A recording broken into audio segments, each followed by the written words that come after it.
কারাবরণ করেছেন এবং নির্যাতিত হয়েছেন সেই অসাধারণ নেত্রী দেশনেত্রী বেগম খালেদা জিয়া আর আমাদের মাঝে নেই। আপনারা সবাই জানেন যে এই নেত্রী দীর্ঘদিন তার রাজনৈতিক জীবনের প্রায় সমস্ত অংশটাই তিনি গণতন্ত্রের জন্য সংগ্রাম করেছেন এবং গণতন্ত্রের মূল্যবোধগুলোকে প্রতিষ্ঠা করবার জন্য তিনি আজীবন কাজ করে গেছেন। 3 বার প্রধানমন্ত্রী হয়েছেন। যখন প্রধানমন্ত্রী হয়েছেন তখন গণতন্ত্রকে প্রাতিষ্ঠানিক রূপ দেওয়ার জন্য তিনি কাজ করেছেন, জনগণের উন্নয়নের জন্য কাজ করেছেন। আর যখন বিরোধী দল ছিলেন তখন তিনি একইভাবে সেই গণতন্ত্রকে প্রাতিষ্ঠানিক রূপ দেওয়ার চেষ্টা করেছেন। প্রিয় সাংবাদিক বন্ধুগণ, আজকে সেই নেত্রীর ইন্তেকালে বাংলাদেশের রাজনৈতিক ইতিহাসে এক অপূরণীয় ক্ষতি সাধিত হল এবং এই ক্ষতির পূরণ সহজে সম্ভব নয়। আজকে এমন একটা সময়ে তিনি চলে গেলেন যখন তাকে সবচেয়ে বেশি প্রয়োজন ছিল, যখন গণতন্ত্রের উত্তরণের জন্য আমরা একটা নির্বাচনের দিকে জাতি যাচ্ছে, যখন সমস্ত জাতি তৈরি হয়েছে নির্বাচন করে একটা গণতান্ত্রিক ব্যবস্থাকে প্রতিষ্ঠিত করবে, সেই সময় তিনি আমাদেরকে ছেড়ে চলে গেলেন। আমরা এই শোক, এই বেদনা আমাদের পক্ষে ধারণ করা খুব কঠিন। তারপরেও আমরা এই শোককে শক্তিতে রূপান্তরিত করতে চাই। আমরা দেশনেত্রীর নির্দেশিত যে পথ, সেই পথকে অনুসরণ করে বাংলাদেশের গণতন্ত্রকে আমরা একটা প্রাতিষ্ঠানিক রূপ দিতে চাই এবং সেই পথকে লক্ষ্য করে আমরা আগামী নির্বাচনে অত্যন্ত সুষ্ঠু অবাধ নির্বাচন অনুষ্ঠানের মধ্য দিয়ে বাংলাদেশে গণতন্ত্র প্রতিষ্ঠা করতে চাই। সেই নেত্রী আজকে অসংখ্য লক্ষ কোটি মানুষকে কাঁদিয়ে চলে গেছেন। আগামীকাল তার জানাজা অনুষ্ঠিত হবে, দাফন হবে। জানাজার জন্য আমরা স্থায়ী কমিটি সিদ্ধান্ত নিয়েছি যে আগামীকাল দুপুর দক্ষিণ প্লাজায় যে মাঠ এবং বাণিজ্য অ্যাভিনিউ, এই পুরো অংশ জুড়ে আমাদের নেত্রীর জানাজা অনুষ্ঠিত হবে। এই জানাজা পড়াবেন আমাদের জাতীয় মসজিদের খতিব অর্থাৎ বাইতুল মোকাররমের খতিব।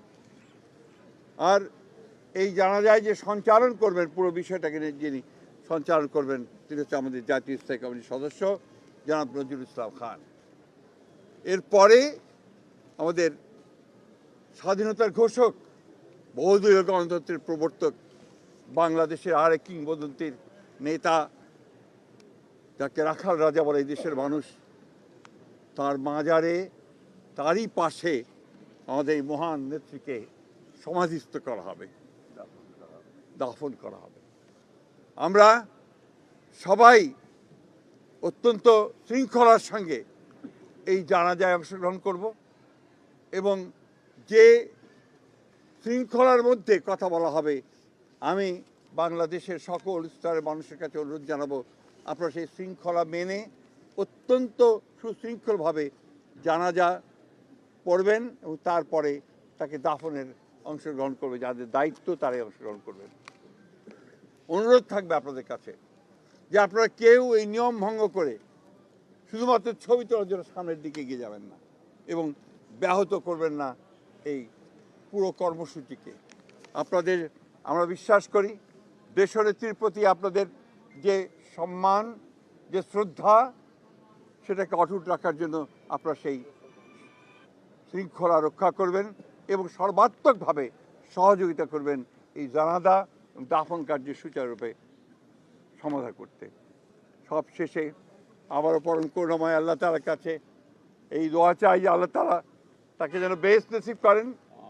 আমাদের ভারপ্রাপ্ত চেয়ারম্যান জনাব তারেক রহমান, তার জ্যেষ্ঠ পুত্র, তাকে যেন তিনি সেই শক্তি দেন যে এই যে দায়িত্ব পালন করবার শক্তি যেন তাকে দেন এবং তার পরিবারকে সেই শক্তি দেন এই শোককে সহ্য করবার জন্য। আসুন আমরা আজকে সবাই এই শোককে শক্তিতে রূপান্তরিত করে বাংলাদেশ জাতীয়তাবাদী দলকে একটা অপ্রতিরোধ্য দল হিসেবে গড়ে তুলি। বাংলাদেশকে সত্যিকার অর্থেই একটা গণতান্ত্রিক রাষ্ট্র হিসাবে আমরা প্রতিষ্ঠিত করি। সবশেষে আবারও আপনাদেরকে ধন্যবাদ জানিয়ে আপনাদের সকলের সহযোগিতার জন্য বিশেষ করে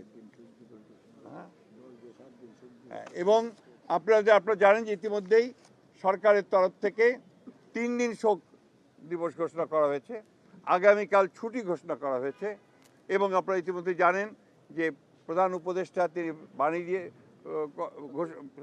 কথা বলেছেন, আপনাদের সামনে জাতির সামনে কথা বলেছেন এবং সেজন্য আমরা সর্বাত্মক সহযোগিতার জন্য আমরা সরকারকে ধন্যবাদ জানাচ্ছি। সেই সঙ্গে দলের পক্ষ থেকে আপনারা জানেন যে 7 দিনের শোক ঘোষণা করা হয়েছে। এই 7 দিন আমাদের কালো পতাকা আমরা ধারণ করব, কালো ব্যাজ ধারণ করব, কালো পতাকা উঠবে প্রত্যেকটি কার্যালয়ের, আমাদের দলীয় কার্যালয়ে এবং প্রত্যেক কার্যালয়ে দোয়া পড়া হবে, কোরআন তেলাওয়াত হবে।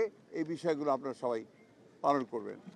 আমরা আবারও সকলকে সহযোগিতা করার আহ্বান জানিয়ে আমরা আজকে শেষ করছি। আসসালামু আলাইকুম।